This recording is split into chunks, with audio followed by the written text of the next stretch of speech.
Hello everyone. तो हम आज बात करने वाले हैं पवन सिंह जी और शिवानी सिंह का एक बहुत ही बेहतरीन वीडियो सॉन्ग के बारे में, जो कि फुल वीडियो सॉन्ग में रिलीज भी हो चुका है। और इस गाने को लिखे हैं प्रिंस प्रियदर्शी जी और इसमें म्यूजिक दिए हैं प्रियांशु सिंह जी और इसे गाए हैं पवन सिंह जी और शिवानी सिंह जी।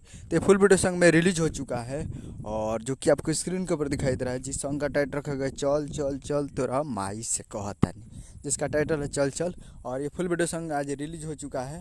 तो आज सुबह 9 बजे इसको रिलीज़ कर दिया गया था और काफ़ी बेहतरीन वीडियो सॉन्ग है। और वीडियो में है पवन सिंह जी और डिम्पल सिंह जी, तो फिट में है Dimple Singh ji full video song. और ये आरोप लग रहा है कि खेसारी लाल यादव जी से 2022 में रिजेक्ट कर दिए थे, वो गाना पवन सिंह जी अभी गाए हैं। तो ये अच्छा गाना है और फुल वीडियो सॉन्ग में रिलीज भी हो चुका है। तो आप लोग अभी तक इस वीडियो सॉन्ग को नहीं देखे हैं तो आप लोग जाइए और जाकर global music junction Bhojpuri YouTube channel पे फुल वीडियो सॉन्ग को जाकर देख सकते हैं। उम्मीद करूँगा वीडियो अच्छा लगा और चैनल को सब्सक्राइब बेल आइकन प्रेस किया ताकि ऐसे खेसारी लाल यादव जी और पवन सिंह की जगह लेटेस्ट न्यूज लाते रहे।